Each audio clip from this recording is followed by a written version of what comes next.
Investir en faveur de la femme, accélérer les rythmes, la situation sécuritaire à l'Est, et oui, vue par la femme, vue par la femme politique exactement. Il sera aussi question des tractations autour de l'élection des gouverneurs, vice-gouverneurs, ainsi que de sénateurs, sur fond de corruption, paraît-il. Messieurs et dames, vous l'avez compris, les mois de mars obligent, on ne peut pas s'en passer. Voilà pourquoi aujourd'hui nous avons affaire à un plateau zébré, un plateau tout à fait genré, où je serai l'unique homme autour de cette table. Je suis donc honoré de la présence de Madame Ernestine Nyoka, Maître Ernestine Nyoka, parce que c'est une avocate, mais nous la recevons beaucoup plus comme étant présidente du CPD. CPD veut tout simplement dire Congrès des Patriotes Démocrates, un parti sociétaire de l'Union Sacrée. Bienvenue, Madame. Vous allez bien? Très bien, merci. À vos côtés, honoré exactement de la présence de Madame Clarisse Bébi-Mouika. Elle est la vice-présidente nationale à l'UVT. L'UVT, c'est l'Union pour les valeurs tshisekidistes. Elle est en charge de la communication, mobilisation et implantation au sein de ces partis. Et cette présentation serait complète si nous ne disons pas tout de suite qu'elle est aussi présidente et fondatrice de l'ONG Femmes Utiles. Bienvenue. Merci à vous, merci à tous pour cette invitation. Vous allez bien? Très bien. Et en face de vous, honoré également de la présence de Madame Dena Lukunku. Elle est la vice-présidente à la Ligue de jeunes au Parti en vol. Le Parti en vol, c'est le parti cher à Monsieur Deli Sesanga. Vous êtes donc de l'opposition. Bienvenue. Exactement. Merci beaucoup, Monsieur John. C'est toujours un honneur pour moi de venir dans vos installations pour parler nation. Et je voudrais par cette occasion saluer le retour de mon président à la personne de Maître Deli Sesanga Ipongu Djaka Seng, le cerveau d'État. Et je pense vraiment que nous aurons autour de cette table un débat qui pourra faire avancer notre pays et nous faire réfléchir au plus loin. Merci. Bienvenue, Madame. Madame, juste en passant, Madame Ernestine Nyoka, des indiscrétions à gauche et à droite, que cette fois-ci, le chef de l'État aurait jeté son dévolu sur une dame pour être première ministre. Si cette information s'avérait, bonne nouvelle, n'est-ce pas, pour la femme congolaise, pour la toute première fois, une première ministre. D'abord, permettez-moi d'avoir un regard très compatissant vers la femme de l'Est. Ah, ok. Cette femme très abattue, cette femme très déprimée, cette femme violentée, cette femme qui est en train de souffrir, y compris elle, la jeune fille, la petite fille, le petit garçon, et bien évidemment, certains papas.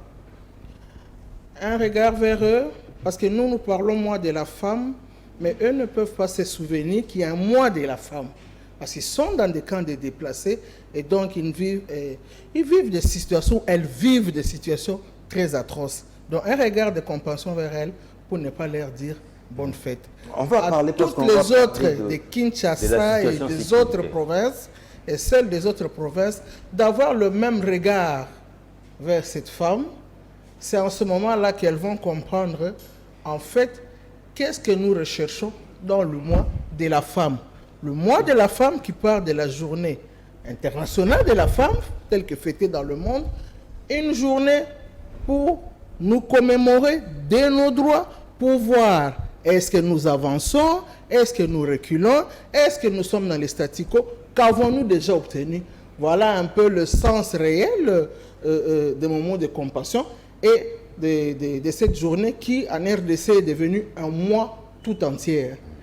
Aujourd'hui, si on veut que la femme comprenne, c'est que pendant le mois de la femme, comme nous le disons, il faut y mettre des activités, des sensibilisations, des mobilisations pour que les femmes comprennent de quoi il s'agit exactement. Bon, c'est dommage que nous avons coutume de nous arrêter au pagne et nous voudrions vraiment que cette fois-ci, lorsque nous jetons le regard au pagne, aux festivités, vers la femme, celle qui souffre à l'Est, que cet aspect des choses puisse nous interpeller et changer la donne sur la réflexion du mois de la femme. Une dame, première ministre. Une dame, Oui. premier ministre, très bien, Très bonne nouvelle. à une condition. La condition pour nous est celle-ci. Les femmes ambitieuses, elles existent. Les femmes compétentes, elles existent. La RDC est une richesse en termes de la gente féminine.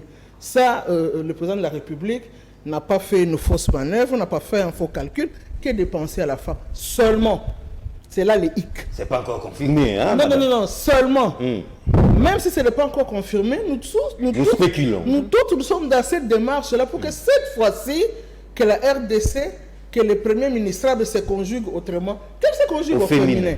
Mais à une condition. Laquelle? La condition, c'est qu'on ne puisse pas humilier la femme. Humilier la femme, c'est-à-dire? Humilier la femme, c'est-à-dire lorsque l'on nomme des femmes à des postes clés, on prend, excusez-moi les termes que je vais utiliser et que mes consoeurs ne les comprennent pas mal, on prend la plus taiseux possible.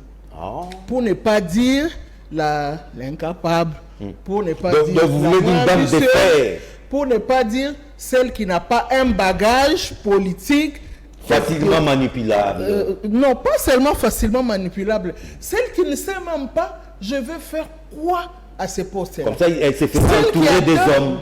Celle qui attend simplement qu'on la pousse, celle qui attend simplement, qui n'a même pas d'initiative, qui est là pour le décor, qui est là pour nos beaux mabaya, qui est là pour nos beaux pagnes, qui est là pour notre belle chevelure et le rouge à lèvres et tout. Ça, nous disons non. Nous demandons à son excellence, Monsieur le Président de la République, il a des services, il a des équipes, et donc, s'il vous plaît, comme nous aimons le dire, notre Fachi Béton, de nous dénicher la perle rare. Parce qui est là pas pour ses contours seulement. Qui est là pour assurer ses fonctions, parce que le Premier ministre est un coordonnateur du gouvernement. Un coordonnateur, c'est celui qui est à même de savoir on fait quoi à l'agriculture.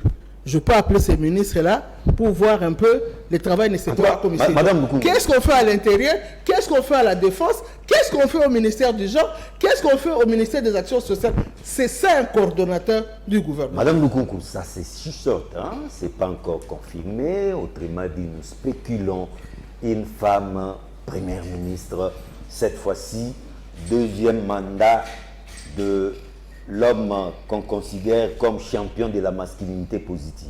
Bon, moi, on m'a toujours pris comme une féministe. Hein, et je pense que c'est pas aussi une insulte. Je trouve que c'est d'ailleurs bien. On vous a toujours pris comme une féministe. Hein, parce que moi, déjà, le fait de mettre cet accent que ça sera peut-être une femme, moi, je trouve que c'est un peu trop dire. Parce que d'abord, il faudrait qu'on mette ça, que nous-mêmes, femmes, nous puissions nous mettre en tête que nous sommes des êtres humains. Peut-être pas, c'est pas encore une certitude. S'il vous plaît, que ce soit une certitude ou non, déjà le fait, parce que ça se fait entendre depuis que il se peut qu'il y ait une femme qui sera là nommée en tant que Premier ministre.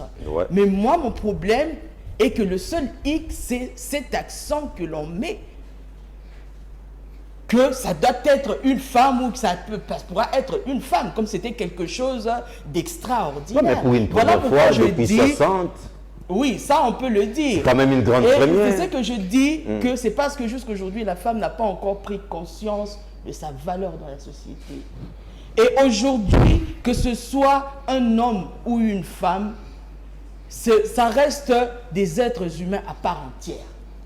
Je rejoins Maître qui vient de dire, et j'étais tout à fait d'accord avec tout ce qu'elle a dit, il faudrait choisir une technocrate. La meilleure d'entre vous.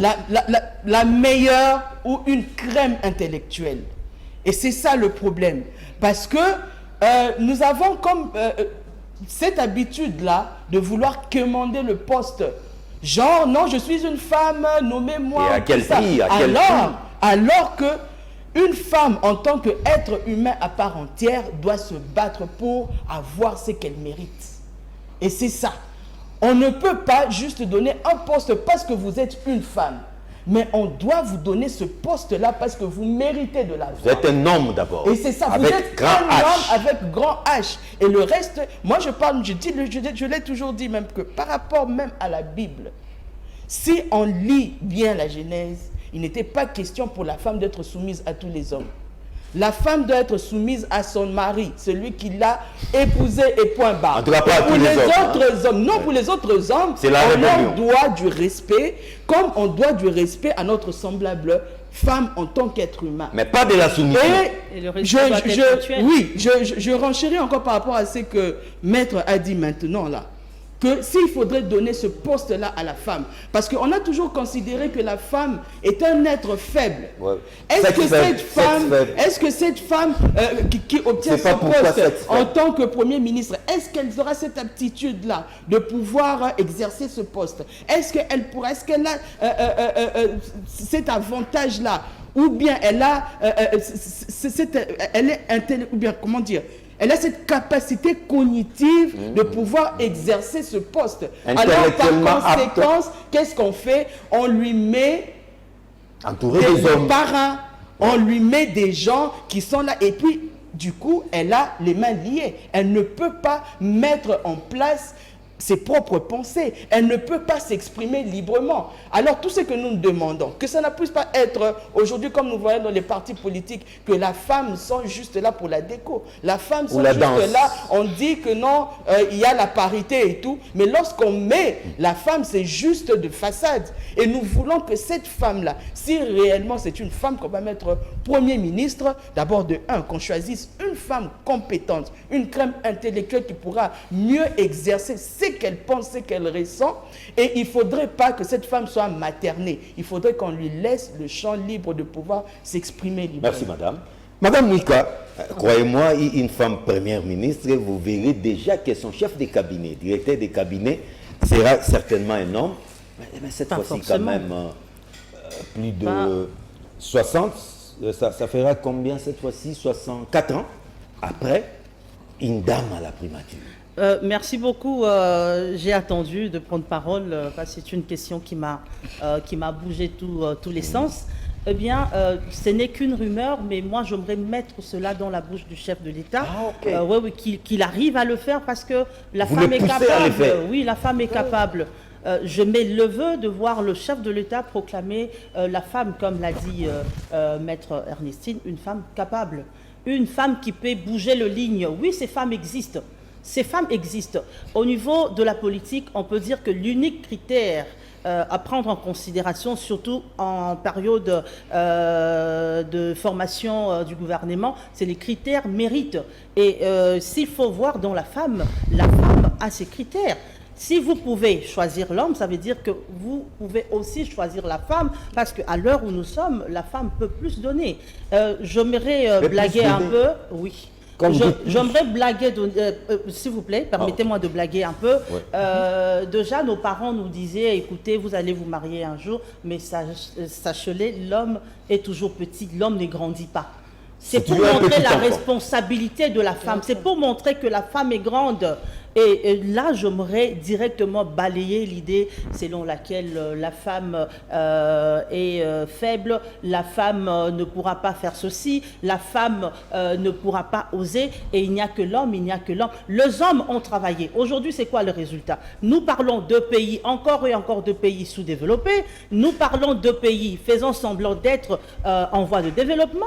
Eh bien, vous savez que si la femme s'était également impliquée comme il se doit, eh bien, aujourd'hui, tout le pays serait développé. Ça veut dire qu'avec ce que la femme a, ce qu'elle a comme mérite au niveau de son foyer, elle pourrait agir de cette même façon au niveau de la nation. Au niveau de la nation. Exactement. Que le chef de l'État n'hésite pas à faire ce choix, mais que ça soit un meilleur choix qui pourra changer le monde. Que quand même l'extérieur verra la RDC, quand on pourra analyser notre gouvernement, qu'on arrive à dire, eh bien, c'est une femme, et c'est cette femme qui a apporté ceci, et c'est la femme qui a apporté cela. Parce que nous sommes capables de corriger les hommes. Nous sommes capables d'avoir un gouvernement avec une femme première ministre et avec tout un cabinet de femmes.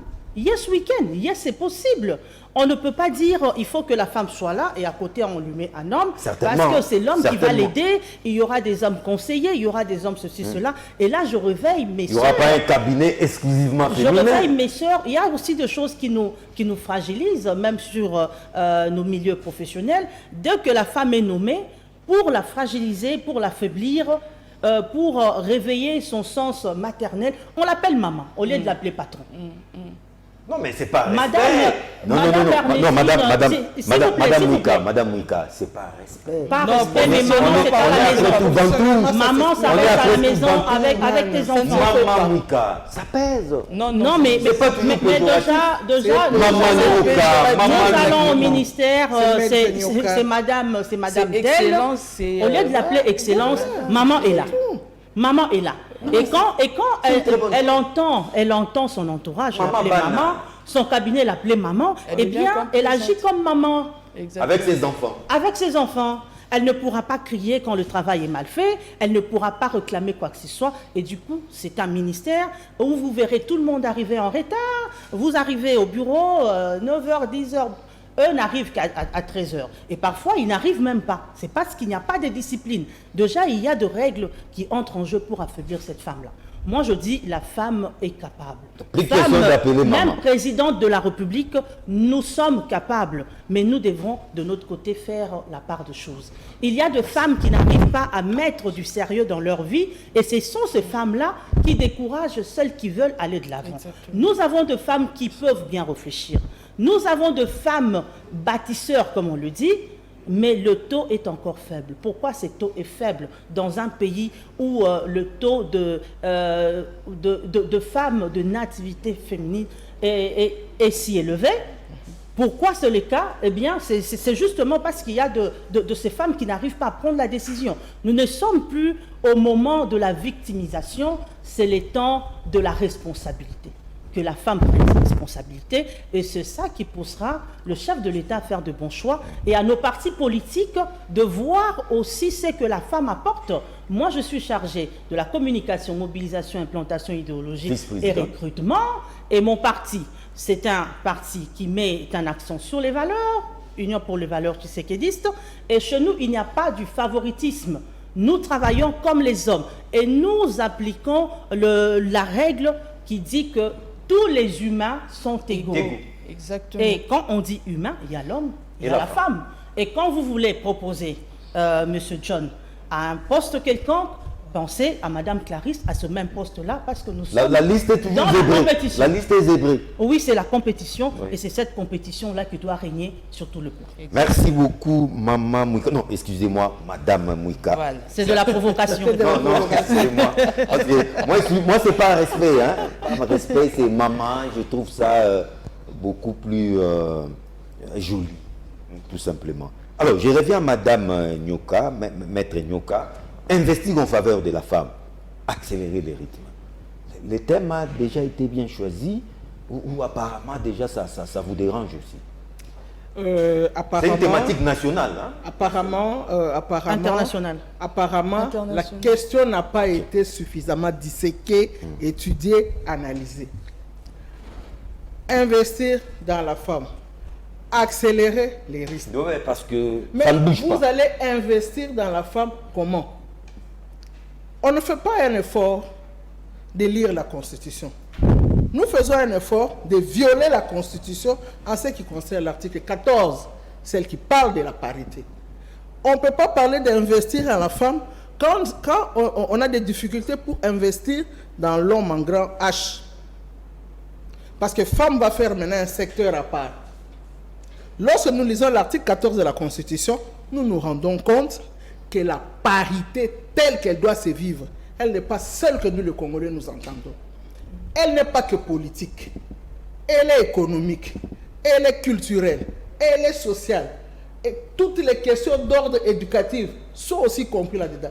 La parité est multisectorielle. Mais dans cette multiplicité-là, c'est le pouvoir public qui doit prendre le problème à bras le corps. C'est lui qui doit rehausser, relever, donner l'épanouissement à cette femme par rapport à ses droits. Mais qu'est-ce qu'on en fait? C'est ça le problème. Je vais vous donner un tout petit exemple avant d'avancer. Lorsque vous regardez la fonction publique, quand on nomme, quand on fait des avancements en grade, mais vous verrez, vous prendrez la liste, l'arrêté qui sortira, vous verrez qu'il y a plein d'hommes qui avancent en grade. Les CG, il y a plein d'hommes qui avancent en grade. On veut nommer un CG, plein d'hommes sont nommés CG. Mais quand vous regardez dans cette administration publique, vous allez vous rendre compte qu'il y a aussi des femmes qui sont chefs de division.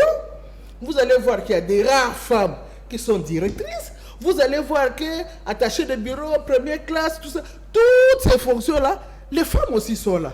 Mais quand on a besoin de faire l'avancement en grade, on ne tient pas compte de cette femme-là. On prend la liste en vrac et on favorise simplement les hommes. Pourquoi?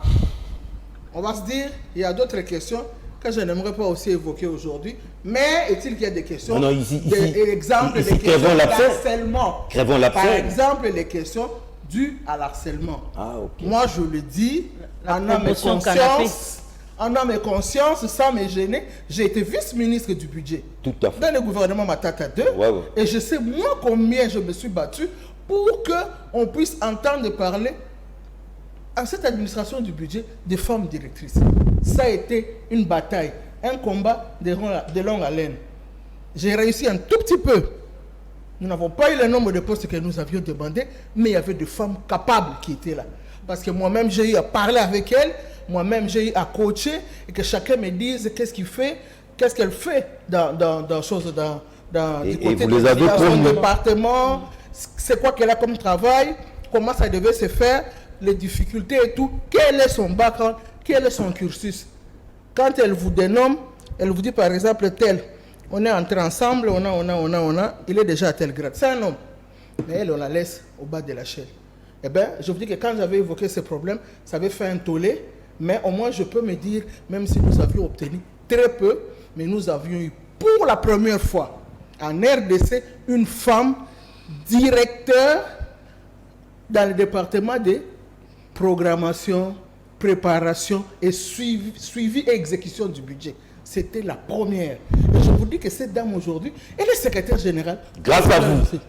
Mais c'est une des rares. Pourtant, au-delà de cette dame, j'ai découvert beaucoup de perles rares. Des femmes maîtrisant l'outil budgétaire. Elles sont nombreuses. Hein? Elles sont nombreuses. La technicité était là, de vrais technocrates. Mais on ne fait pas cas. Parce que personne n'est là pour parlementer pour elle. Quand il s'agit de la femme, il faut parlementer pour elle. Eh bien, je rentre à l'article 14 de la Constitution qui corrobore mes faits. C'est que je suis en train d'avancer. C'est le pouvoir public. C'est à lui de prendre les taureaux à bras les corps. Nous avons un président, champion de la masculinité positive. Eh bien, mais il doit donner l'impulsion. Ça part de là. Alors, aujourd'hui, vous dites investir en la femme. Non. Il faut d'abord être ceux qui peuvent canaliser, mobiliser réellement les recettes.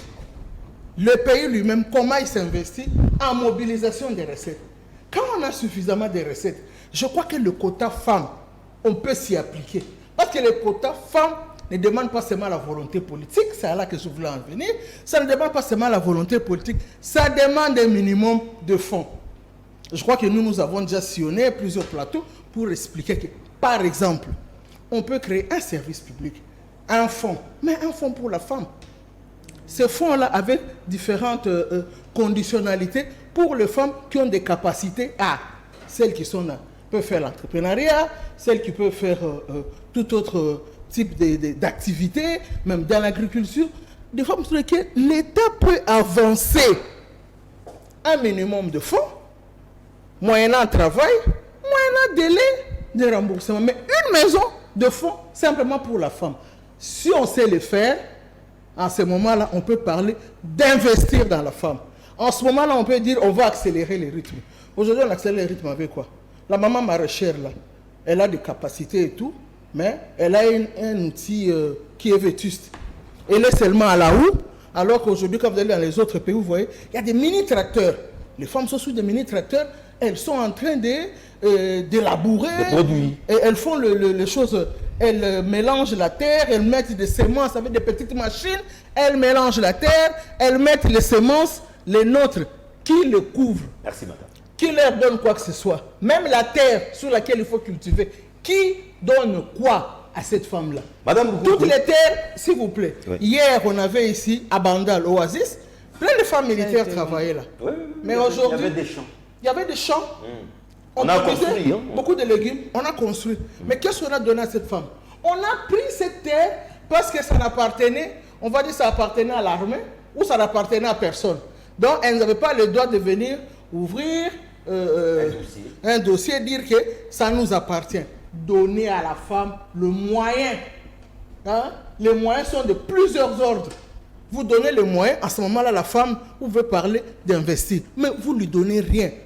Seulement la parole, la parole. Les femmes ne font rien. Non, les femmes font beaucoup de choses. Madame Boukounkou, investir dans la femme ou en faveur de la femme, accélérer les rythmes. Mais nous devons partir de quelque part pour accélérer les rythmes, n'est-ce pas? À un moment donné, il faudrait arrêter avec des idées cosmétiques et des expressions qui n'en valent pas la peine. Parce que ce que moi j'ai compris à la RDC dans notre pays, depuis la nuit des temps, c'est que nous sommes, de la même manière que notre économie, qui est extravertie, nous sommes habitués à importer des choses. Et là, on importe tout. Nous importons tout. Nous importons le cure-dent, nous importons... voilà quoi, nous importons tout. Les égouts. Et là, nous importons même le thème d'autres personnes sans tenir compte de pouvoir l'adapter à la réalité sur le terrain de notre pays. Parce que lorsqu'on parle de ce sujet-là, qui, à la différence d'une Congolaise, une Française qui déjà a son allocation familiale, sait déjà comment cultiver sa terre parce qu'elle a un crédit mutuel ou elle a une banque agricole qui s'occupe d'elle, vous allez importer ce thème-là pour venir avec au Congo, où nous avons une qualité de survie qui est moindre. Pourquoi est-ce que nous, Congolais, ne pouvons pas avoir cette intelligence de pouvoir créer, de pouvoir avoir des initiatives personnelles? Nous avons notre propre réalité. Moi, je vais aborder dans un autre sens. Nous avons ces femmes qui sont à l'est de la République démocratique du Congo qui sont violentées tous les jours. Et au lieu de faire une étude pour savoir comment faire sortir cette femme de cette difficulté, on se contente de nous demander de porter du noir. Mais qu'est-ce que ça va apporter dans la vie de la femme congolaise? C'est ça le problème. Nous sommes là, au fait, je ne parle même pas de moi, je parle de ce gouvernant qui est là comme un automate, qui ne fait que recevoir et refléter la lumière comme le fait un miroir. C'est ça exactement le problème. Nous avons nos propres réalités sur le terrain.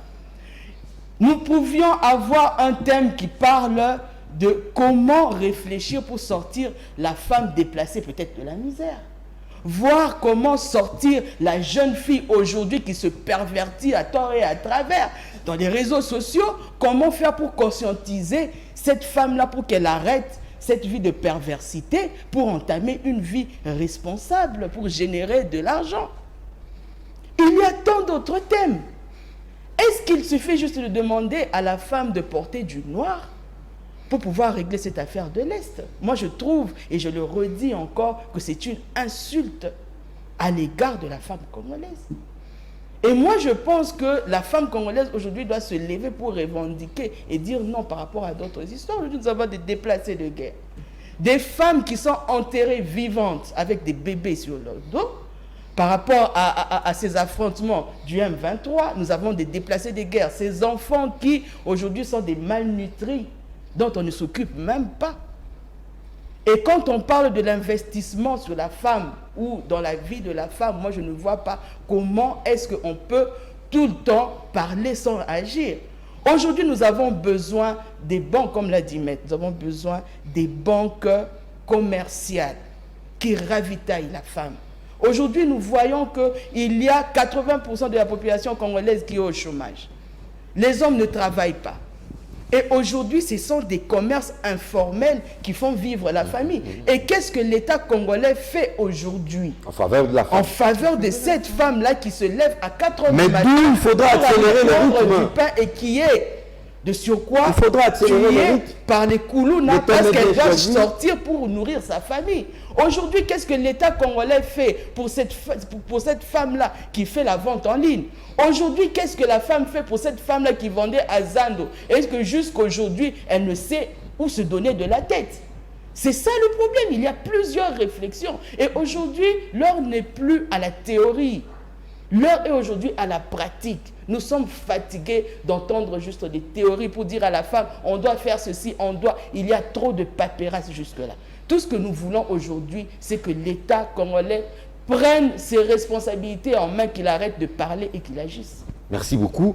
Madame Mouika, investir en faveur de la femme, accélérer les rythmes, est-ce un thème judicieux pour la femme congolaise? Je dirais plutôt que c'est un thème discriminatoire. Ah bon? Oui, parce que je trouve qu'il renferme une connotation péjorative. Quand les équilibres sont déjà établis, eh bien, ça veut dire que tous les citoyens sont égaux. D'où vient que l'on cherche un traitement particulier en faveur de la femme? Et puis je pense que ce thème, il est international. Il a été peut-être trouvé par quelqu'un qui ne maîtrise pas la situation. Oui, un thème importé, trouvé par quelqu'un qui ne maîtrise pas la situation mondiale, qui est peut-être concentré sur son pays. Et la RDC pouvait faire mieux en se basant sur la réalité. Mais d'habitude, il y a toujours un thème national. Il y a toujours un thème national, mais ce thème national doit être vraiment national. Ça veut dire lié à la réalité de son peuple. Nous parlons d'investir en faveur de la femme. Je retourne à ce thème qui est discriminatoire, ce thème qui n'a plus sa place parce que nous sommes face à une lutte à deux volets. Le premier volet consistait à réclamer le droit de la femme, et maintenant que nous avons ce droit, peut-être que beaucoup l'ignorent, ce droit nous a déjà été attribué.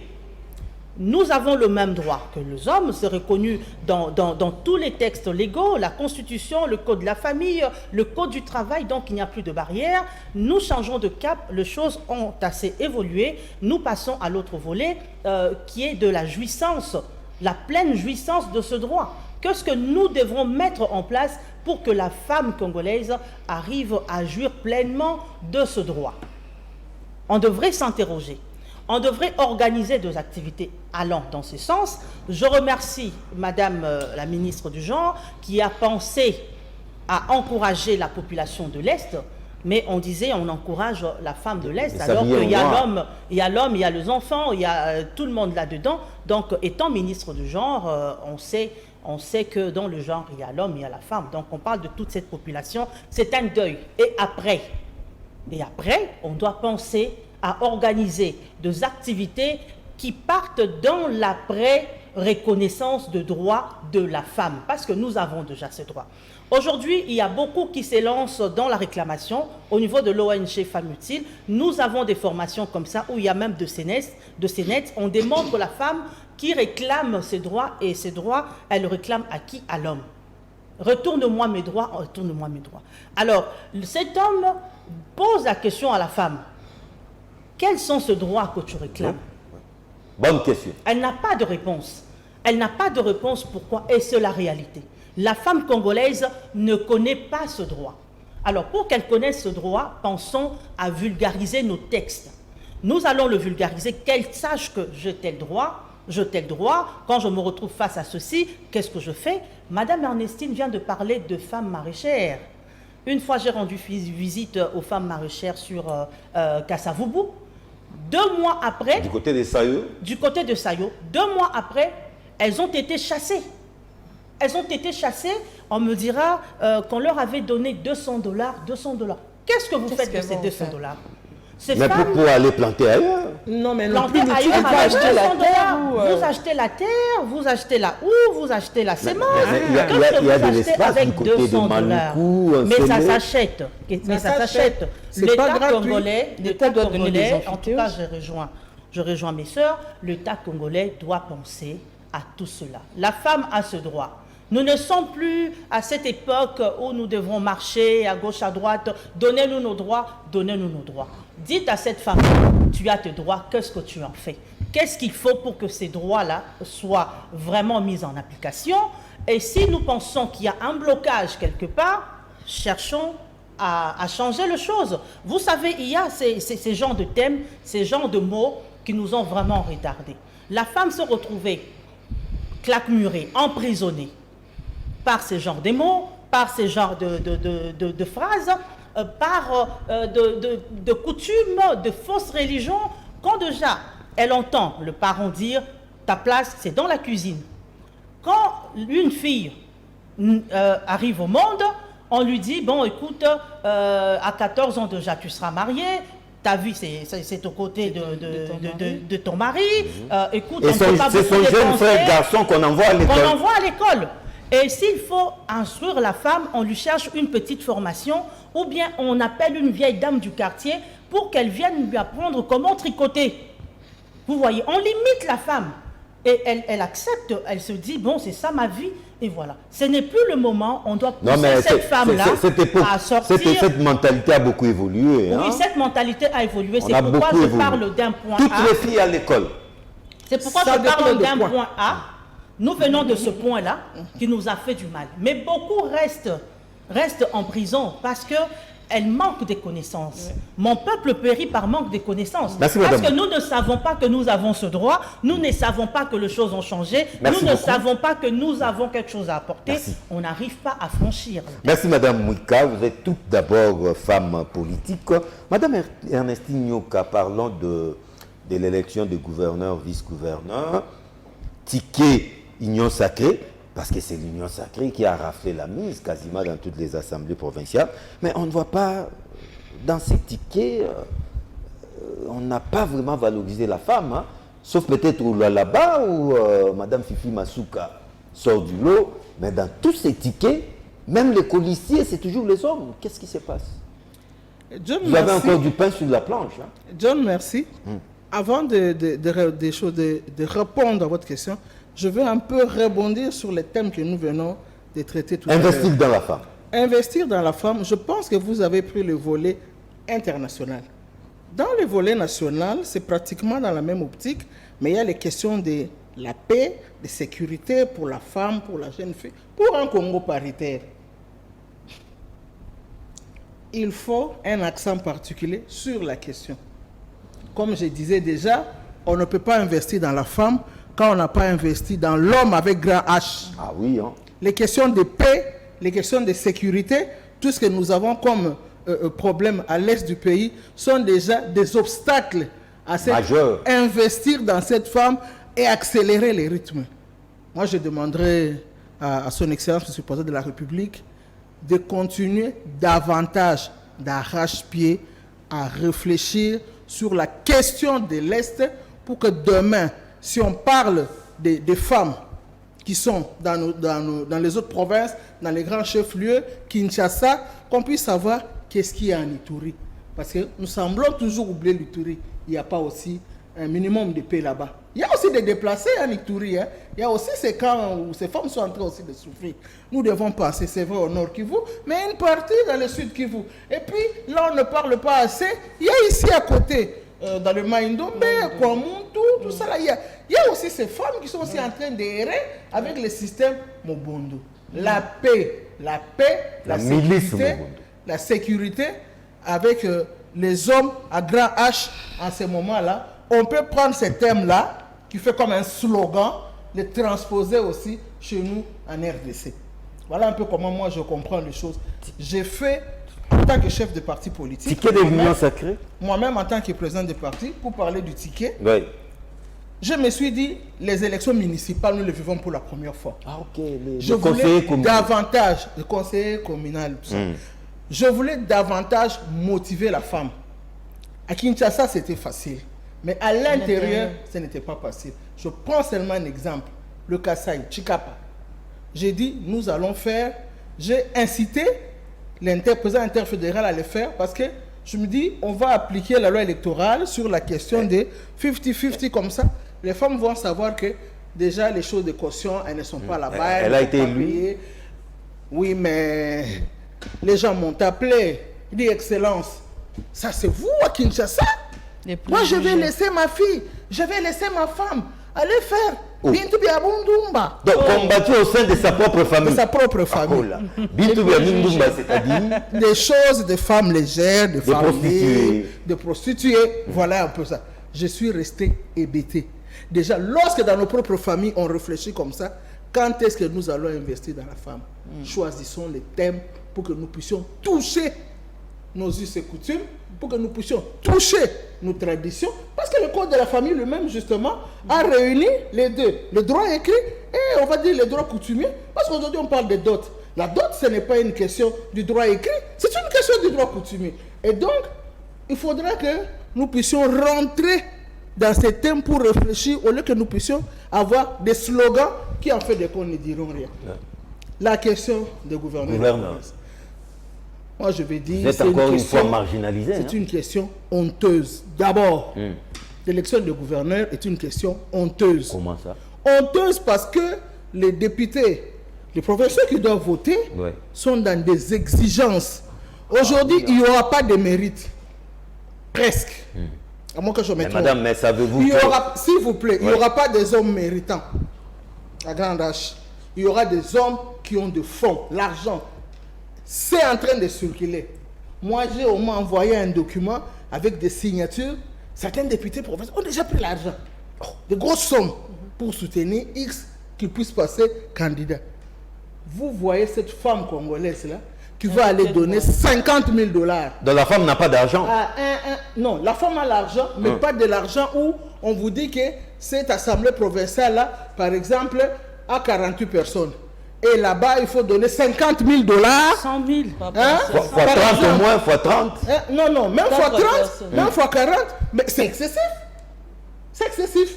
Pourtant, il y a des hommes qui se battent et qui arrivent à faire ça. Mais la femme, elle va arriver à poser ces genres d'actes. Voilà pourquoi on vous dit que la femme ne peut pas être égale à l'homme. Voilà. D'abord, j'en viens sur, ce n'est pas une question d'égalité, c'est une question d'éthique. Là, j'accepte qu'on m'écrase sur mon petit orteil. Quand vous parlez de voler l'argent, quand vous parlez de corruption, quand vous parlez des antivaleurs liées à l'argent, je crois que vous trouverez, si on vous dit qu'il y a 80% des hommes là-dessus, je crois que vous trouverez peut-être 40 ou 35% des femmes se comportant de cette façon.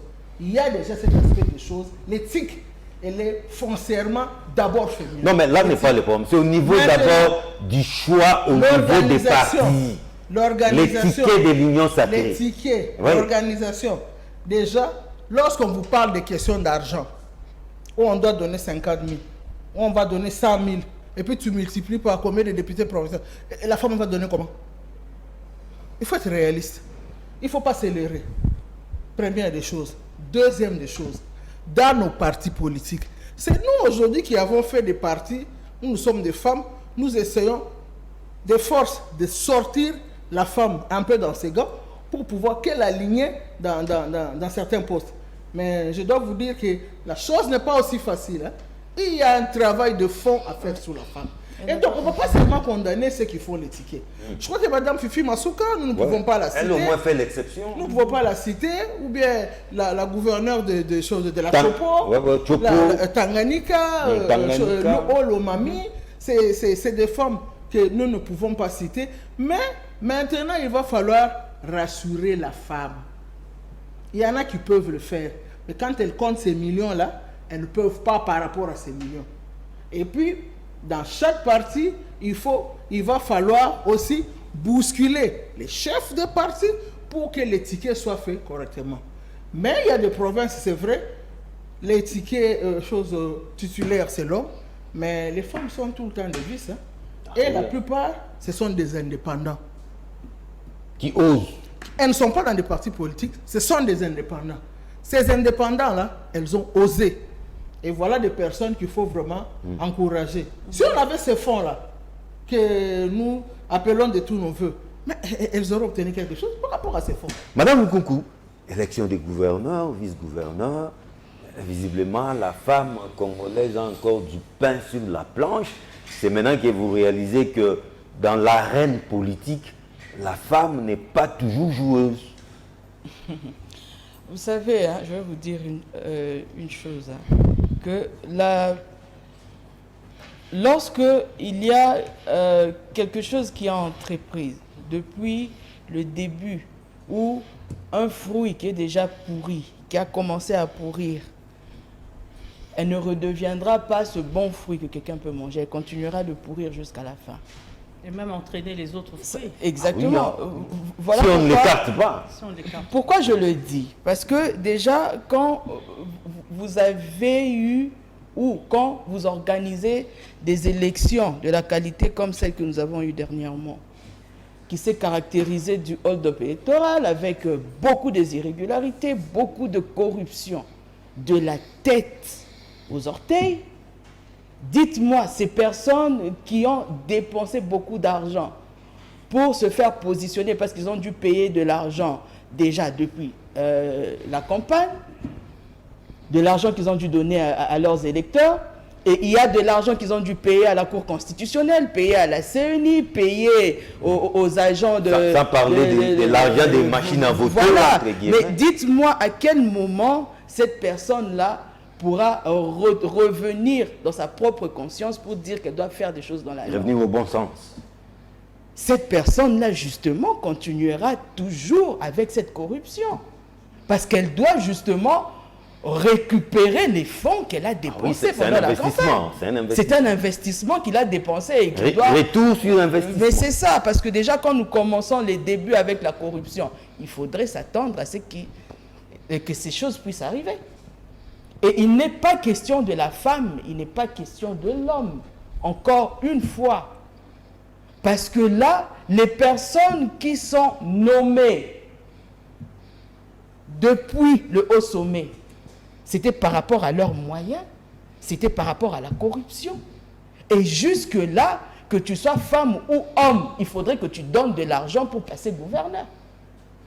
Et lorsqu'on dit que c'est parce que l'homme sera toujours supérieur à la femme, parce que la femme n'a pas d'argent pour donner. Mais comment est-ce que la femme aura de l'argent à donner puisqu'elle n'a jamais entrepris un poste qui peut lui générer de l'argent comme à ces hommes-là?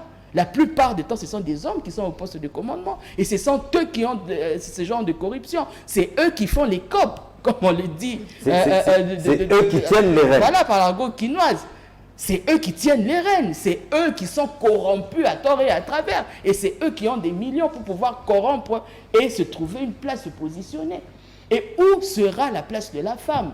Parce que jusque-là, qu'on se le dise, la femme n'aura jamais une place. Parce qu'il n'est pas question ici de l'intelligence, il n'est pas question ici de la méritocratie, mais il est question de l'argent, il est question de corruption.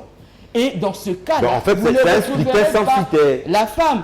Et toutes ces femmes-là qui sont aujourd'hui, celles qui se battent avec les autres gouverneurs, vous soutiendrez avec moi que ces femmes-là ont eu un poste de responsabilité au sein du gouvernement. Ça voudra dire qu'elles ont eu à faire leur propre économie, elles ont eu à faire leur COP, voilà. Et aujourd'hui, cette femme-là qui est intelligente, cette femme-là qui peut donner un plus à la République démocratique du Congo, qui peut apporter un plus dans la province où elle vit, mais qui n'a pas d'argent, elle n'a que son intelligence, elle ne pourra pas passer. Et c'est ça le problème. Merci. Donc il n'est pas question de l'homme ou de la femme, mais il est question ici des valeurs morales. Madame Lukunku, Madame Mouika plutôt, vice-présidente nationale IVT, Union pour les valeurs tshisekédistes, un constat tout de même malheureux. Hein? La femme dans des partis politiques, c'est pour danser, chanter, pour preuve, ticket, union sacrée, gouverneur, vice-gouverneur. La femme a encore brillé par son absence. Voilà, j'aimerais déjà retirer cela. La femme n'est pas dans des partis politiques pour danser et crier. Bon, il y en a qui comprennent peut-être mal les choses, mais il faut également dire que le parti politique a besoin de toutes ces personnes. C'est pourquoi vous trouverez, je parle des hommes chargés de questions juridiques, il y en a qui sont chargés de questions politiques, les autres qui sont chargés de la mobilisation, il y a des animateurs au sein de partis politiques et tout ça. Pourquoi la femme ne ferait pas cela? Donc, aux côtés de femmes, il y a aussi cet homme-là qui danse et qui crie. Qui danse et qui crie. Voilà, c'est une parenthèse que je ferme. Mais avant de répondre à votre question, comme il se doit, Monsieur John, permettez-moi de retourner à ce terme qui affaiblisse les femmes, et puis je ferai une liaison. Parmi ce terme, j'aimerais mettre un accent sur la dot. La dot. La dot. C'est l'une des façons, c'est l'une des conditions, en fait, si elle n'est pas bien utilisée, la femme se retrouve par terre. Vous voulez quoi, qu'on supprime la dot? Non, on ne supprime pas la dot, mais on fait bien les choses. Par exemple, quand nous disons, la belle famille va demander la main de la future épouse, vous arrivez de l'autre côté, vous demandez quoi? La facture. La facture. La femme n'est pas une marchandise. Généralement, c'est double facture. Est là. Du côté maternel et du côté paternel. On vous remet une facture pro forma. Pro forma. Vous allez l'analyser et puis marchander comme si c'était une chèvre et tout ça. On devrait lutter contre tous ces mots qui dérangent, qui chosifient la femme. Ce n'est qu'après que nous dirons qu'elle est maintenant bonne. Vous proposez quoi? Parce que déjà, on supprime la dot. nous parlerons plutôt. Nous parlerons plutôt, s'il vous plaît. Nous parlerons plutôt de la liste de biens d'auto. Non, bon, ça c'est. La liste de biens d'auto, là, c'est normal. Comme bien d'auto, ça, c'est un abus de langage, nous demandons vrai, un vélo, nous vous demandons ceci. Ce sont le bien d'auto. Un bien dotal, c'est ce qu'on donne pour honorer la coutume, pour honorer les ancêtres, et que cela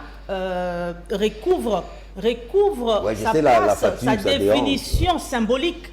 Sa définition symbolique, parce que quand vous vendez votre fille, parce qu'elle est jolie, vous l'avez envoyée à l'école, souvent le père dit j'ai payé autant. C'est une licenciée. Voilà, elle est licenciée. Encore, elle est licenciée. Je double la facture. Et qu'est-ce que cette femme vivra dans son foyer? La misère. On l'a acheté. Avez-vous déjà vu un meuble dans une maison parler? Non, rien que dans des dessins animés. J'ai acheté un fauteuil. Je l'amène chez moi, je le place.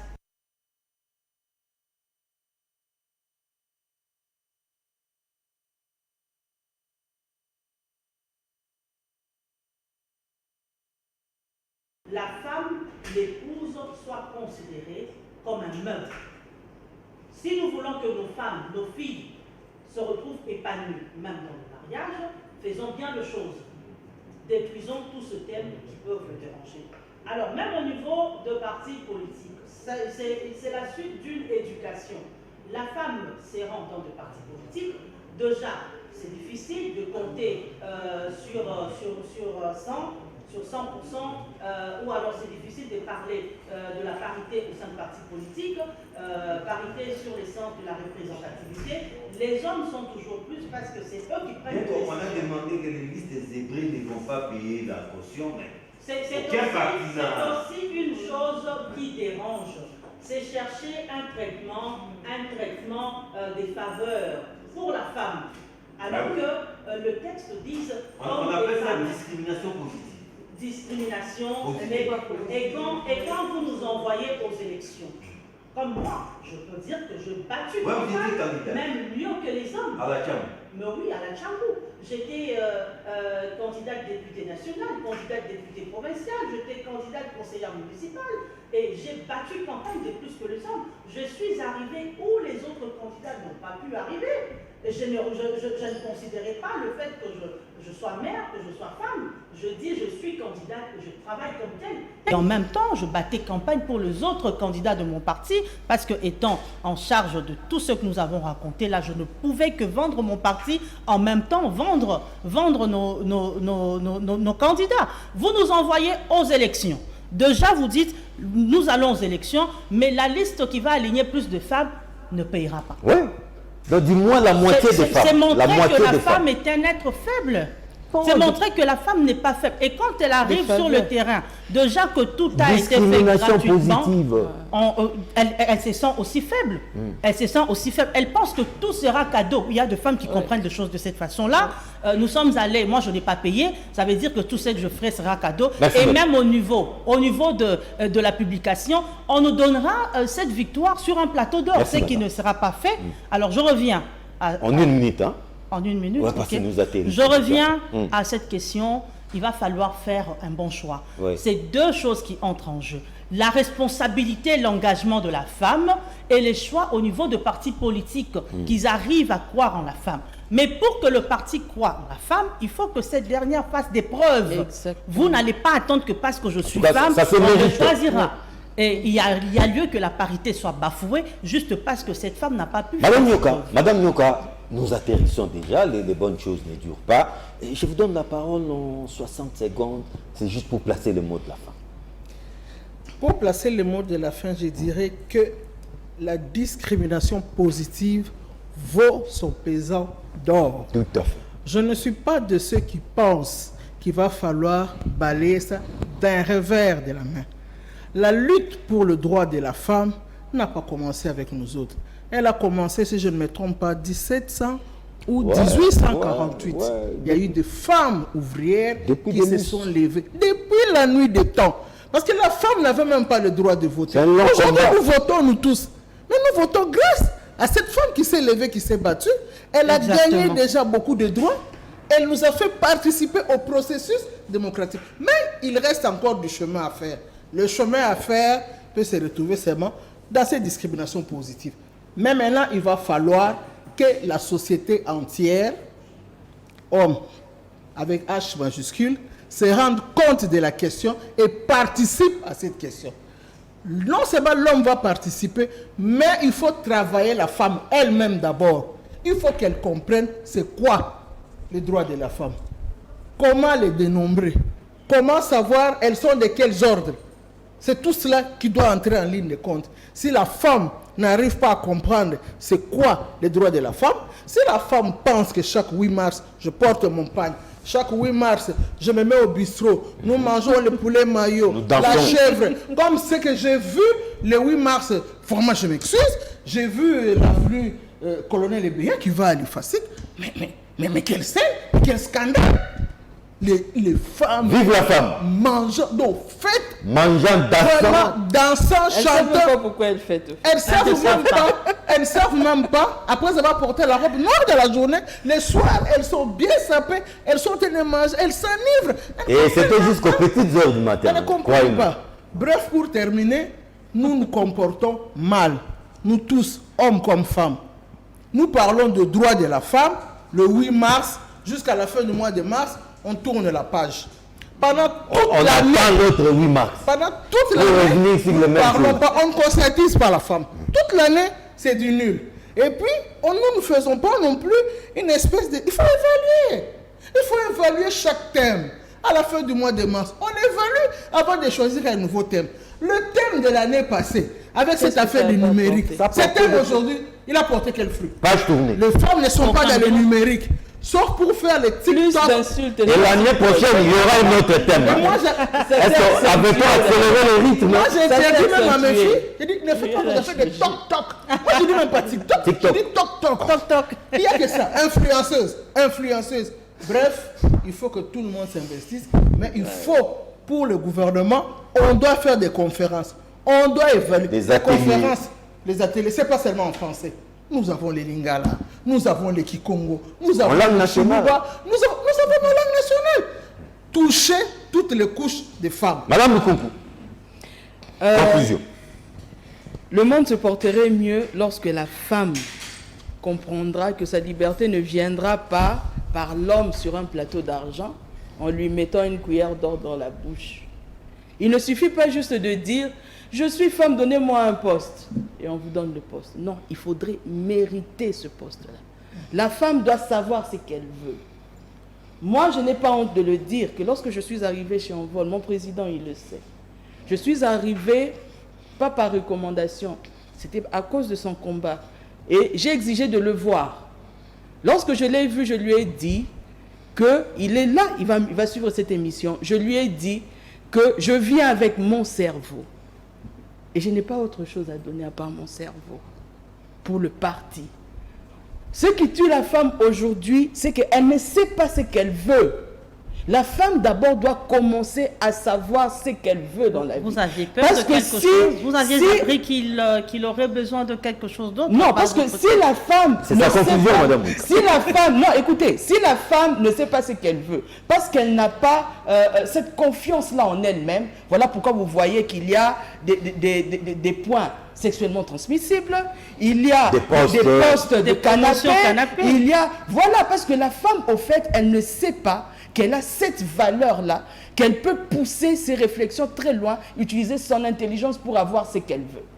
Et voilà pourquoi c'est à cause de cette faiblesse-là que dans les partis politiques, que dans les entreprises et dans les universités, même dans les wenge, dans les orchestres, la femme est toujours utilisée comme un maître où on peut obtenir du plaisir. Merci, madame. Et aujourd'hui, la femme doit prendre conscience, elle doit se lever pour dire que je suis un être humain à part entière et je dois savoir saisir ce que je veux en ayant d'abord cette confiance en moi pour pouvoir avoir. Madame Mwika. Merci beaucoup, tout en remerciant mon président national, l'excellence José Kalala Wakalala, qui a cru en mes capacités. J'aimerais commencer par dire à toutes les populations de l'Est du pays dérangées par cette méchanceté rwandaise et cette méchanceté de tous ces pays qui se cacheraient derrière le Rwanda. Je dis à toutes ces populations meurtries que nous sommes ensemble. Leur souffrance est notre souffrance. Notre parti est celui qui place l'homme au cœur de toute action. Eh bien, nos pensées, nos vies sont tournées vers l'Est. Alors, pour revenir à ce dernier mot lié à cette grande émission, M. John, j'aimerais demander à notre pays, à la République démocratique du Congo, parce que j'aimerais rester congolaise, j'aimerais demander à ma nation de mettre un accent sur des choses qui feront que la femme arrive à bouger le ligne, lui donner le pouvoir. Mais pour qu'elle arrive à bouger le ligne, il faut lutter notamment contre les élections monnayées, parce que quand nous allons aux élections, vous sentez que la femme n'a pas encore beaucoup travaillé. Nous sommes en train de nous battre pour que la représentativité soit paritaire au sein des institutions. Cette femme-là qui n'a pas encore beaucoup d'économie, il lui faut une certaine sécurité, mettre de garde-fous en luttant contre des choses telles que les élections monnayées. Il faut aussi que le gouvernement fasse en sorte que nos textes soient respectés, mis en application, comme la Constitution qui reconnaît la loi de la parité. Donc, il faut lutter pour que le quota de la femme soit respecté. Même au niveau de l'Assemblée nationale, quand on parle de 500 députés, et ça fait pleurer, ça fait regretter que nous ne nous retrouvions pas face à 250 femmes députées, alors que les femmes sont capables. Il faudra lutter pour que la représentativité équitable soit démise, tout en remerciant le chef de l'État, Félix Antoine Tshisekedi Tshilombo. Dès son premier mandat, il a fait en sorte que la femme, cette représentativité soit élevée jusqu'à 30%. Merci, mais j'aimais le vœu de voir cela augmenter, arriver à 50, parce que pour moi, parité égale 50-50. Pas de négociation, et de notre côté, il y a un travail à faire, que la femme arrive à mériter ces 50%. Merci beaucoup à Madame Ernestine Nyoka. Je rappelle que vous êtes présidente du CPD, Congrès des Patriotes Démocrates. C'était un plaisir et un honneur. Merci beaucoup, John, pour cette invitation si prestigieuse. Merci beaucoup à Madame Clarisse Bébi-Mwika, vice-présidente nationale à l'IVT, Union pour les valeurs tshisekidistes, et présidente et fondatrice de l'ONG Femmes Utiles. C'était un honneur. Merci beaucoup. Merci également à Madame Lukunku, vice-présidente au parti, vice-présidente à la Ligue des Jeunes, au parti en vote. C'était un honneur. C'était un plaisir. Merci surtout à vous, un homme genré. On ne pouvait pas s'en passer du mois de mars, mois dédié à la femme. Voilà pourquoi on vous a présenté ces plateaux spéciaux femmes. Retrouvez ces magazines en rediffusion. C'est samedi à partir de 8h30. Sinon, retrouvez-moi le vendredi prochain, même heure, même chaîne, même plaisir. Au revoir.